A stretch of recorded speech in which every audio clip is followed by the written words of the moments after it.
What's up, H0rr0rr? This is your boy H0rr0rgamer back with another video for you, and as you can tell by the title of this video, this is another H0rr0rgamer reads. And if you've been following this series, basically what I do in this series is I read you guys a book, and it might not be the best attempt at reading, but you know, I have fun with it.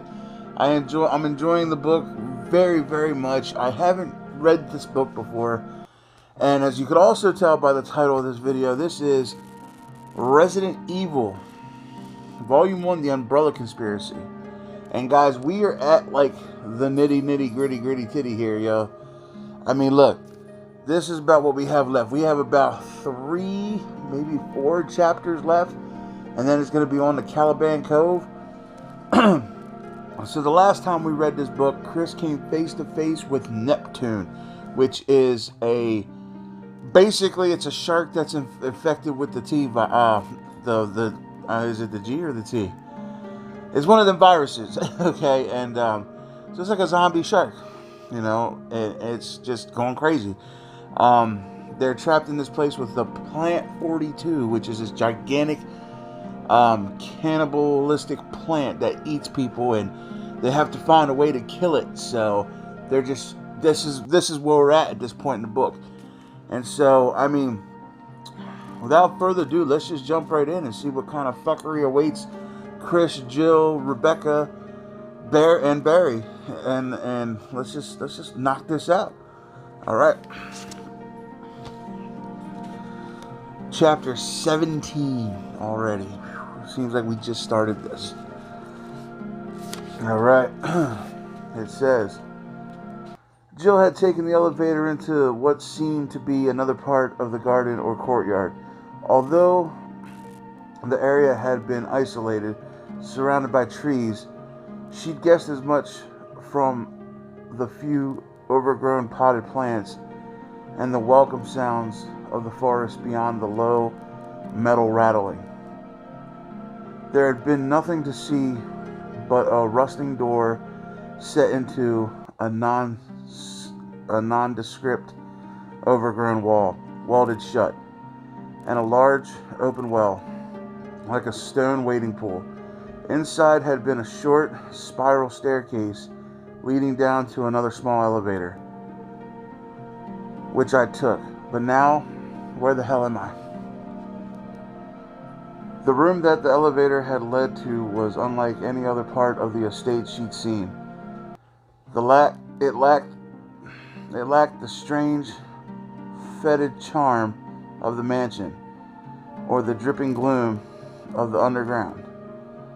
It was as though she'd walked out of a gothic horror story and into a military complex. Altarian's bleak paradise. She was standing in a large, steel reinforced concrete room. The walls painted in muddy industry orange. Metal duets and overhead pipes lined the upper walls, and the room was rather aptly titled H0rr0rgam3r, painted across the concrete in black. Several feet high, any sense she'd had of where she was in relation to the rest of the estate was totally gone. Although it's as cold as everywhere else, at least I know I'm still on the grounds. There was a heavy metal door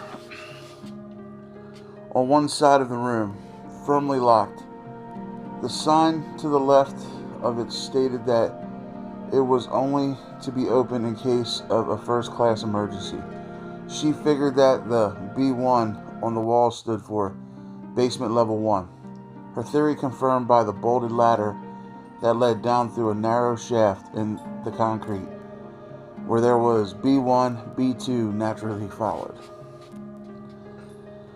And considering the alternative, it looks like that's where I'm headed.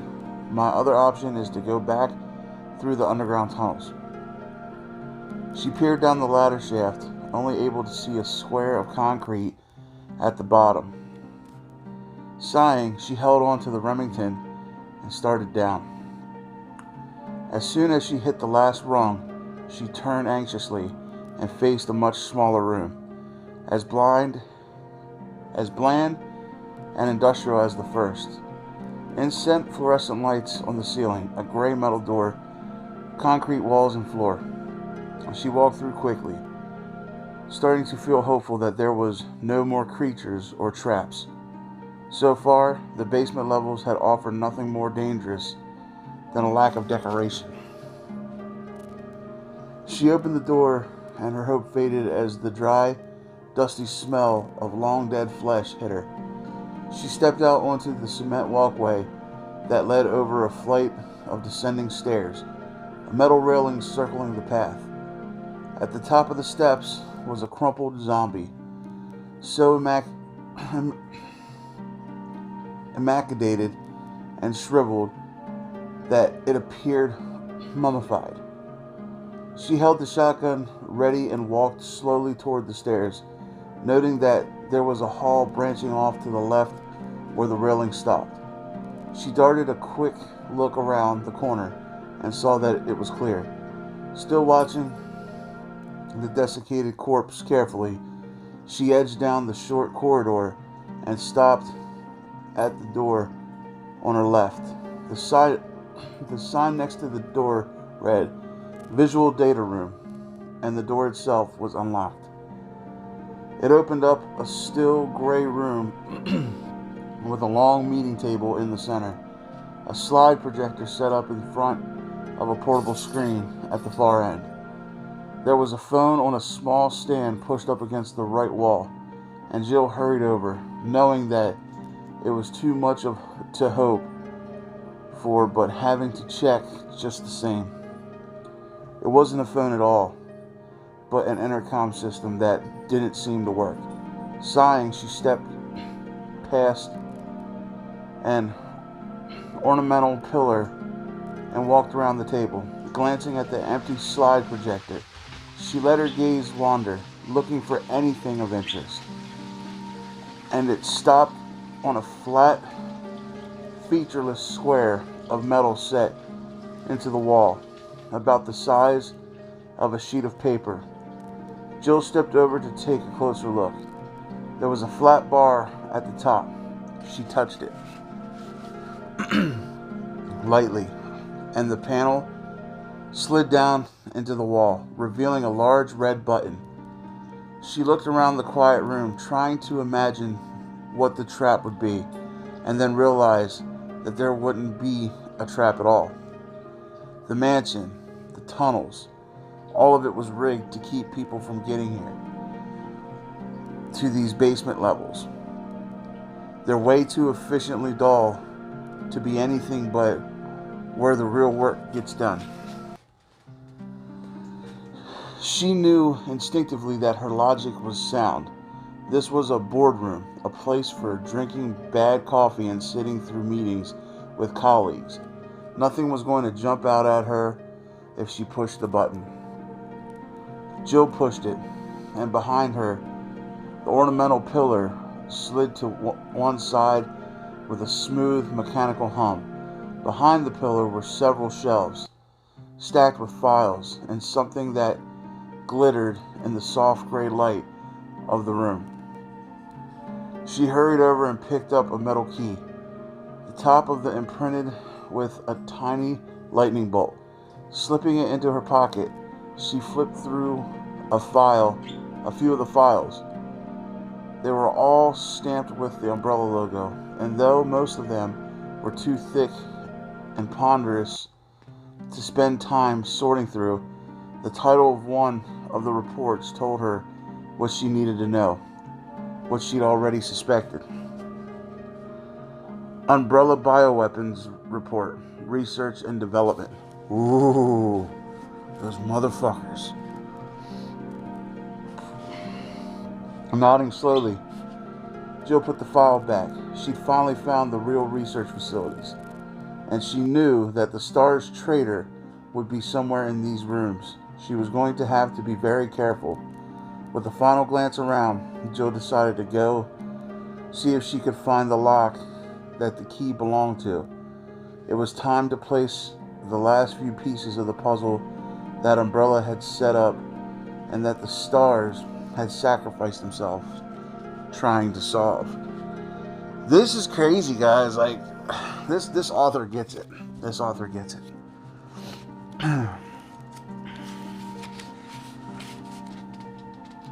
The twisted, gnarled root of plant 42 took up a large corner of the basement room, the bulk of it hanging down in slender, fleshy tendrils that almost touched the floor. A few of the tiny worm-like threads squirmed blindly around each other, twisting slowly back and forth as if looking for the water supply that Chris had drained. "God, that's disgusting," Rebecca said. Chris nodded in agreement. Besides the control room he'd escaped into, there had only been 2 other chambers in the basement. One of them had been stacked with boxes and of cartridges for all kinds of weapons, and although most of them had been uselessly wet, he found most of a box of 9mm rounds on a high shelf, saving them both from running out of ammunition. The other room had been plain, containing only a wood table, a bench, and the massive, creeping root of the carnivorous plant that lived upstairs. "Yeah," Chris said. "So how do we do this?" Rebecca held up a small bottle of purplish fluid and swirled it gently, still staring at the moving tendrils. "Well, you stand back. And don't breathe too deeply. This stuff got a couple of toxins in it that neither of us want to be ingesting. And it'll turn gaseous once it hits the infected cells." Chris nodded. "How will we know if it's working?" Rebecca grinned. "If the H0rr0r report is on the mark, we'll know. Watch." She uncapped the bottle and stepped closer to the twisted root, then upended the glass vial, dousing the snaking tendrils with the watery fluid. Immediately, a billow of reddish smoke plummeted up from the root as Rebecca emptied the bottle and stepped away quickly. There was a hissing, crackling sound like wet wood thrown atop a blazing fire, and within seconds the feebly twisting fibers started to break, pieces of them snapping off and flaking away. The knotted thickness at the center started to tighten and shrink, pulling into itself. Chris watched in amazement as the giant, terrible root suddenly shriveled up into a dripping ball of mush no bigger than a child's ball and hung there, dead. The entire process had taken about 15 seconds. Rebecca nodded toward the door, and both of them stepped out into the drying basement, Chris shaking his head. "God, what'd you put in there? Trust me, you don't want to know. You ready to get out of here?" Chris grinned. "Let's do it." They both jogged toward the basement doors, hurrying out into the cold corridor and back toward the ladder that led upstairs. Chris was already going over escape plans for when they left the bunkhouse. It really would depend on where the exit led. If they ended up in the woods, he was thinking that they should head toward the closest road and light a fire, and then wait for help to come. Then maybe we'll get lucky, run across the damn parking lot for this place. We can hotwire a car and drive out and get irons to do something useful for a change, like call in reinforcements. They reached the wood corridor and headed for the plant room, both of them taking long, easy strides past the hissing green walls and finally stopping at the room that held Plant 42. Breathing deeply, Chris nodded to Rebecca. They both unholstered their weapons, and Chris pushed the door open, eager to see what lay beyond the experimental plant. They stepped into a huge open room, the smell of rotting vegetation thick in the damp air. Whatever it had looked like before, the monster that had been Plant 42 was now a massive, steaming lake of dark purple goo, in the center of the room. Bloated dead vines the size of fire hoses draped limply across the floor, extending out from the livid, gelid mass. Chris scanned for the next door, saw a plain fireplace against one wall, a broken chair in a corner, and a single door that apparently led back into the bedroom he'd searched earlier. A hidden passage that he'd missed and led to the very room in which they stood. Must have been behind the bookcase. There was no way out. Killing the plant had been a waste of time. It hadn't been blocking anything. Rebecca looked as disappointed as he felt. Her shoulders slumped and an expression grinned as she studied the bare walls.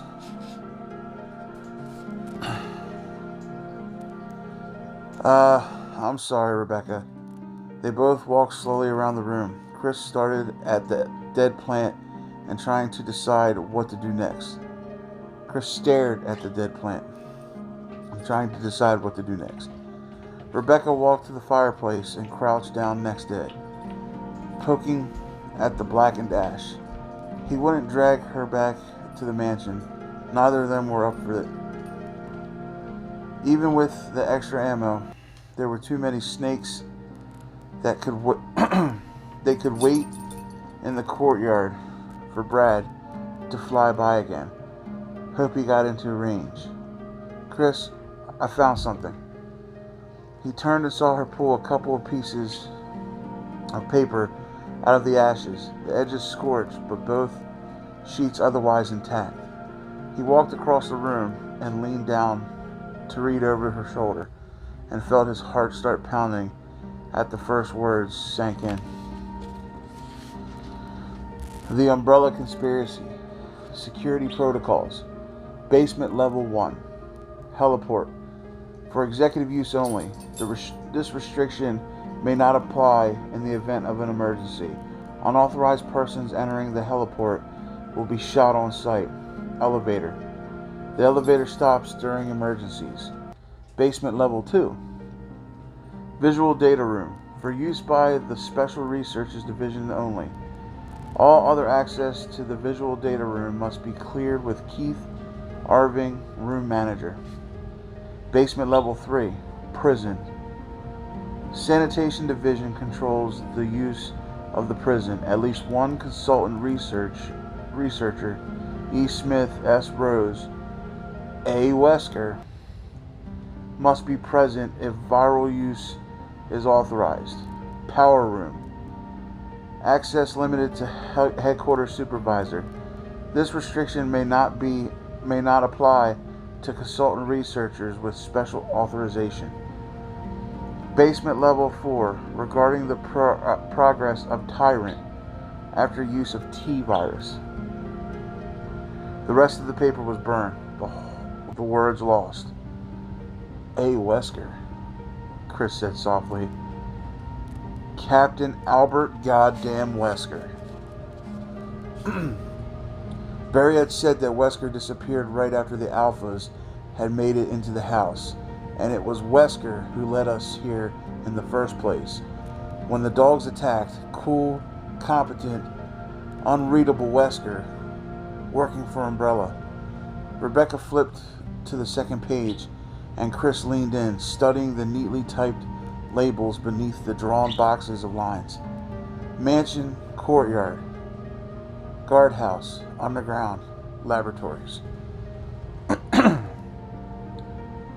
There was even a compass drawn next to the sketch of the mansion to show them what they missed. A secret entrance to the underground hidden behind the waterfalls. Rebecca stood up, eyes wide and uncertain. Captain Wesker is involved with all this? Chris nodded slowly. And if he's still here, he's down in those labs. Maybe with the rest of the team. If Umbrella sent him in here, God only knows what he's up to. They had to find him. Had to warn whoever was left of stars that Wesker had betrayed them all. Fucking knew it, Wesker. Fuck you. Damn it. Nah, I'm just kidding. I love Wesker. Like, in the video games, I'm a huge Wesker guy, dude. He's badass, bruh. If you played the games, you know what I'm talking about. He's just a little bitch in the first one. Everything was done. Wesker stepped into the elevator that led back to level 3, running through his checklist as he lowered the outer gate and slid the inner one closed. Samples collected, disks erased, power reconnected, tyrant support off. It was really bad. It was really too bad about the tyrant. Ugly as it was, the thing was a marvel of surgical, chemical, and genetic engineering, and he'd stood in front of its glass chamber for a long time, studying it in silent awe before reluctantly shutting down its life support. As the stasis fluids had drained, he found himself imagining what it would have been like to see it in action once the researchers had completed their work. It would have been the ultimate soldier, a thing of beauty in the battlefield. And now it had to be destroyed, all because some idiot tech had hit the wrong button, a mistake that had cost Umbrella millions of dollars and killed the researchers who had created it. He hit the switch and the elevator trembled to life, carrying him back up for his final task, activating the triggering system at the back of the power room. He'd give himself 15 minutes to make sure he was clear of the blast radius, climb down the heliport ladder, hit the black road toward town, and boom, no more hidden Umbrella facility. At least not in Raccoon Forest. Bruh, he gonna blow everybody the fuck up and nobody even knows. What a dick. Once he got back into the city, he'd pack a bag and head for Umbrella's private airstrip. He could make the necessary calls from there. Let his contacts in the White Office know what happened. They'd have a cleanup team standing by to comb through the forest and take out the surviving specimens, and they'd be most eager to get their hands on the tissue samples he'd taken. 2 of everything except for the tyrant. With the tyrant scientists all dead, Umbrella had decided to shelve the project indefinitely. Wesker thought it was a mistake, but then he wasn't getting paid to think. As the elevator slid to a stop, Wesker opened the gates and stepped out. Setting down the sample case, he unholstered his Beretta, going over the twisting layout of the power room in his mind. He had to make another run through the MA2s to get to the activation system. He'd already managed it once to hook up the elevator circuit, but they had been more active than he expected. Instead of weakening them, their hunger had driven them to new heights of viciousness. He'd been lucky to make it through unscathed. At a hydraulic hum from down the hall, Wesker froze. Footsteps clattered across the cement floor. Hesitated, and then started for the power room at the opposite end of the corridor. Wesker eased up to the corner and looked down the hall, just in time to see Jill Valentine disappear through the metal doors. A burst of hissing mechanical noise echoing through the corridor before they closed. How did she make it through the hunters? Jesus! Apparently he'd underestimated her, and she'd been alone, too. If she was that good, the MA2s might not kill her. And she had effectively just blocked him from the triggering system. He wouldn't be able to deal with the creatures that roamed the maze-like walkways and put a stop to her prying. Frustrated, Wesker scooped up the sample case and walked quickly down the hall, back toward the hydraulic doors that led to the main corridor of level 3. If she made it back out, he'd just have to shoot her. It would only delay his escape by a few minutes. Still, it was an unexpected curve, and as far as he was concerned, it was too late in the game for surprises. Surprises pissed him off. They made him feel like he wasn't in control. I am in control. Nothing is happening here that I can't handle. This is my game, my rules, and I will accomplish my mission without any interference from that little thief bitch. Wesker stalked out into the main corridor, saw that Jill had managed to take out a few more of the wizened, withered scientists and technicians that wandered the basement labs. 2 of them lay just outside the door, their skulls blown into arid powder by what looked like a shotgun blast.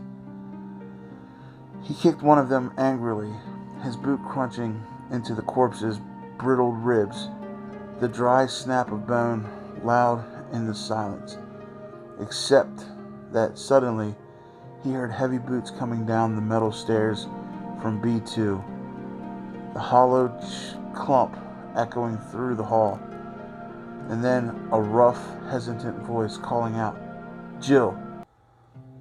Jill? Barry Burton, as I live and breathe."